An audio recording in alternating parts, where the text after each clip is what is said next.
Oh, I wasn't lying.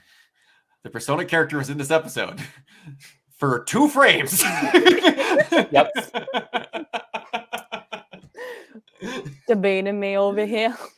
However, the other character introduced is an immediate favorite.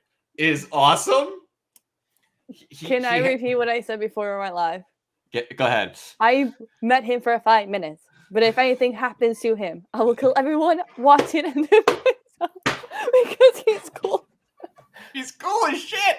And like I was mentioning before how Mike brought up the Justice League, how they have the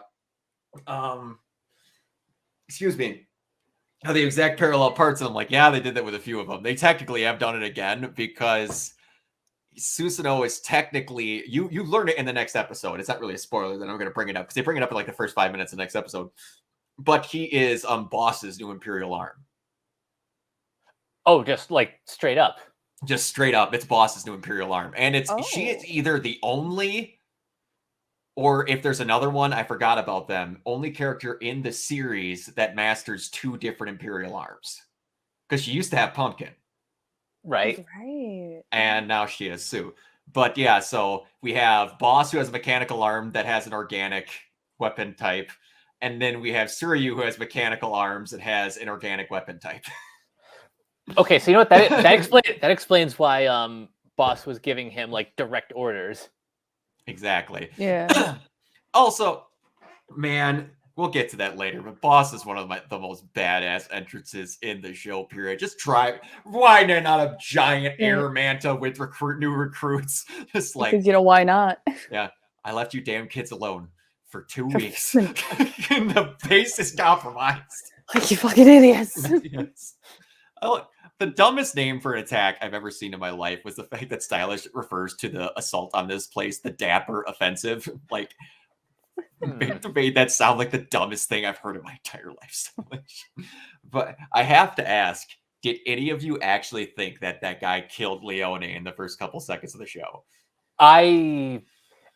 They certainly framed it that way. Yeah. I like how she was knocked out by a knife to the throat. Who's a tough bitch? Leone is a tough bitch. Yep. I love that. You dare you like surprise attacks except when they're happening to me. Look, I was drunk. How dare you? Damn it, I killed him in one hit. Like, oh. Like how she was irritated that she killed him that quickly. Oh man.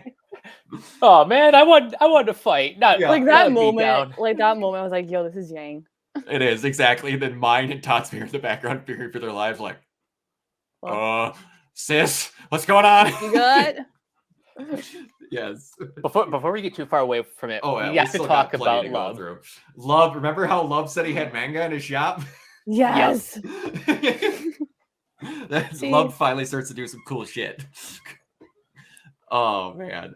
The way he uses his string in this episode is okay. I was like, yo, I like his weapon. Yeah, I had a feeling that I would like what's the name of his arms again? Crosstail. Crosstail. I had a feeling I'd like Crosstail when I first was introduced to it, but seeing how he kind of manipulates the string in this episode is just perfection. Oh yeah, he does it incredibly cool. There is such a that weapon doesn't perform how it should, and it breaks its own rules later in the thing. But I don't care because it's one of the coolest things Love ever does. So I'm like, I don't give a shit because it's really cool. Love can just do whatever he wants. Exactly, including run away after. After seeing like, I'm just gonna run now. After seeing the S&M crew come rolling in, I don't blame him. No, I don't either. Are there memes of that shot of him? Oh, there probably is. He was using the Joestar secret technique. Except he just didn't have the grenades with him.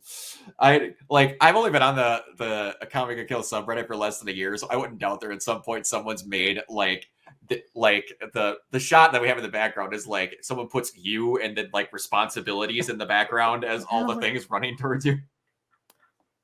But so in our chat here, I should probably bring that up, was a couple of things that pop up again. I love how my favorite thing about Fresh Takes is just watching the chat. But and I never know exactly sometimes what moments are happening, but some where it's just like I can always tell they're different where they go and who's doing what. But it's just like I could tell immediately that Masao was like, "Yep, she just saw the guy that was wielding shale scissors." Yeah. That's all she was like, "Oh, dude, how dare you? Dare you? When I saw that, I'm like, you need to get murdered, and you need to get murdered hard. Yep.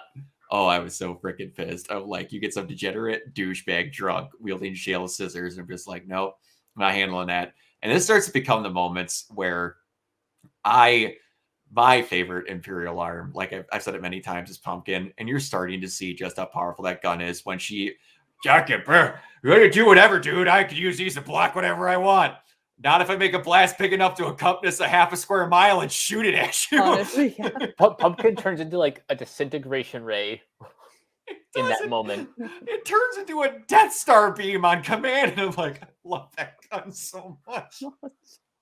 And yeah, when he gets defeated, it like the first thing that came to my mind was the way Perfect Cell was defeated at the end of the Cell saga. You're not far off. It's been a hot minute, but I remember that.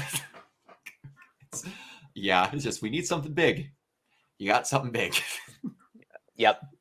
Yeah, and that was just in that moment, the first time I ever watched it, the exact moment I said is block that bitch. Good luck. And just nothing's gone. Shale scissors drop. I'm like, thank God. Yeah. You'll find it out in the next episode, so I won't say anything about that. But yeah, I think it's only the second time in the show that if and not the last time that Mine brings back up her scanner. Yes. I was like, oh, the scanner. The Dragon Ball scanner. Yeah, you can tell that anime influences anime. Yeah, and I always look in that shot. I'm like, where were you keeping that scanner? You're wearing a nightgown. I know that thing doesn't have pockets. Where was that scanner? Don't question the anime logic. Don't. That was like there's a great to go on a tangent. I was on the Horizon subreddit because when this is be recording, this is 2 weeks before Horizon Forbidden West comes out. But there's a plot point in Horizon where when they were, for people that don't know, it's that humanity's screwed and they're not able to save our branch of humanity, but they basically do a preservation plan to make sure that humanity can live on again after we're gone. And one of the things that they were going to do is they basically archived all of human technology and history into this thing called Apollo. And then one of the guys who was head of the program, who was just like started losing his mind in isolation, destroyed it and then killed all the other workers on the project after one of the main characters dies that would have tried to stop him. And he's just like, I don't need them to repeat our mistakes and we're done. And then one of the ongoing jokes is that in Horizon, all the girls' pants don't have pockets because he destroyed the history point of where they should have invented pockets and made up for the mistakes that all the girls had to go through in the past. Good Lord. It's just like that's funny. That is a stupid jump in logic, but I find that hilarious. Yeah. What's in the logic? But, yeah, and then like my next thought was like Leone's beat down of that dude, when she jumps in and saves him. And just when you're choking a guy out as he can't breathe, and you're trying to trash talk him, like you better finish your trash talking before the guy dies because he's got about 5 seconds. Yep. You're okay now, right, sis? Yeah, I'm fine. So one of my other favorite moments was obviously when Akame comes in and just lays waste to all of those mooks. And her cute pajamas just comes through in her pink nightie and just starts wrecking people. Yeah. Get behind I was me. like, God, I love you. Yes. Oh, she's fighting one of basically the Swiss Army knife, the other one that Stylish made. He doesn't have any body parts, or he doesn't have a heart. Cool. I'll just slice all of his limbs off until he can't regenerate anymore. The stupidity, man. How irritated Crow was getting. Where he's just like, "Are you serious?" When the guy pops the blade out of his already cut off blade arm. And he gets irritated anytime one of those guns in the throat gets out. He's like, "How does he eat? This is dumb." I'm like, out of all the anime you've watched, the gun in the mouth is Well, bothers you deeply. Really?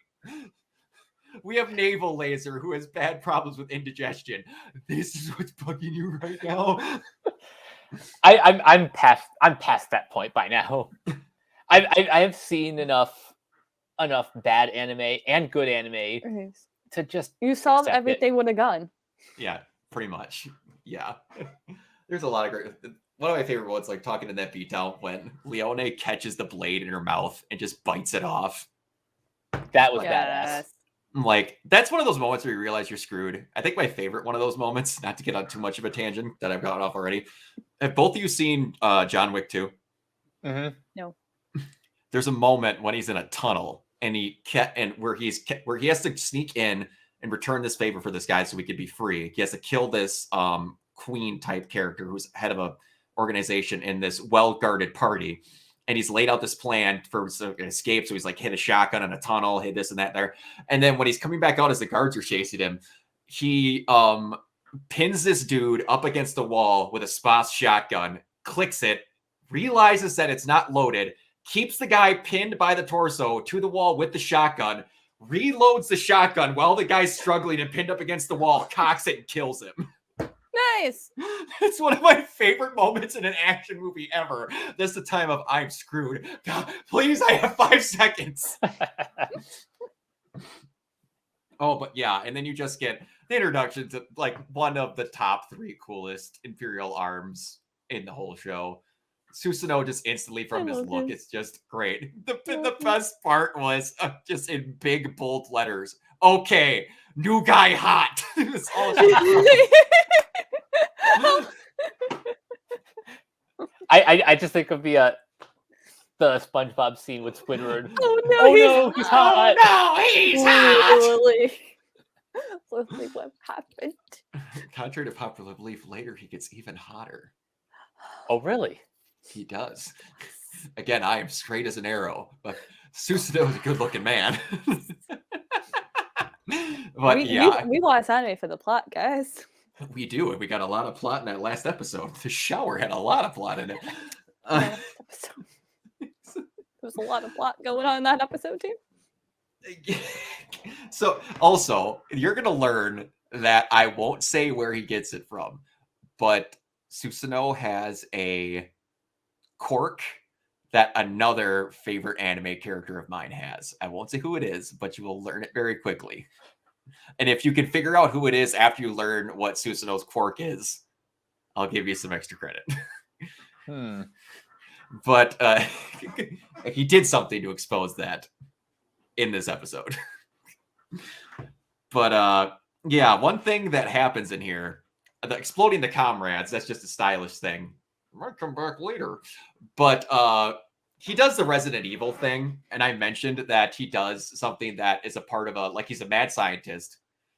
That's every Resident Evil main boss is basically a mad scientist, but he does the thing that Matt and Pat from Two Best Friends argue that just bring up all the time, and I agree with them 100%. Every Resident Evil game you ever play, you'll go up against these people. They'll get to a point of where, oh no, Chris Redfield, Claire Redfield, Jill Valentine, or somebody has killed everything in our way. And now I'm just a human that has no gun experience and can't fight to save my ass.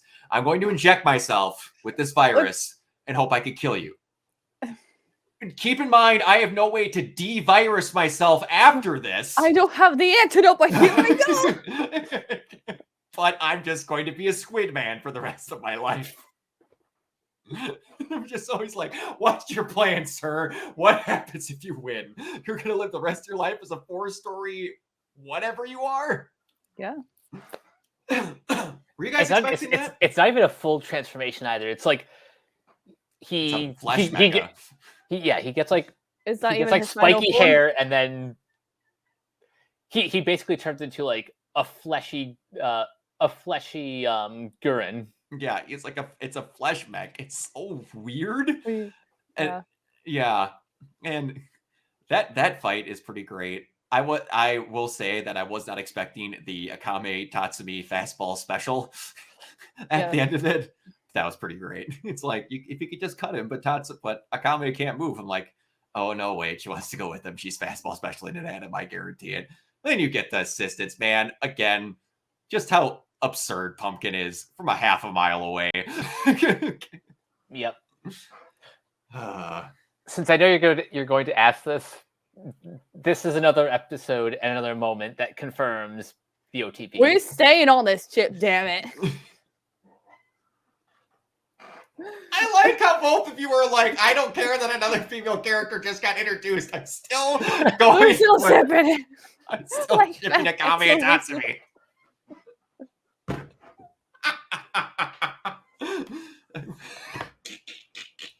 Yes, it is. Even if the ship sinks, I'm staying aboard. We're staying on this ship. I will go down with this ship. Damn it. Oh god, I love this. I'm so glad we did this. Oh man. All right, yeah. We're gonna get a big bunch of exposition dump in the next part, but outside of that, any questions? Persona character. You'll get to see them and hear their name. I have no questions. I just want to get to the next episode. We just want the Persona character. All right. Well, then let's get on to the next episode. Mike, go ahead. You guys can find me on Twitter at CaptainK42. You can check out my quick thoughts on letterboxd.com/CoachK42. And you can find me in all the various Facebook groups just at my name. You can check out Renegade Pop Culture on Facebook and Twitter at Ren Pop Culture. You can look for us on Podchaser, find us on the Banana Meter, listen to all of our podcasts on Anchor, Spotify, Apple Podcasts, wherever you listen. And last but not least, everything can be found at renegadepopculture.com. Need an escape? So do we. What's that? And you can find me on Twitter at Kiva11028. All right. You can find me everywhere at Organoid0. All right, everybody. We will see you in the next one. Bye. Peace.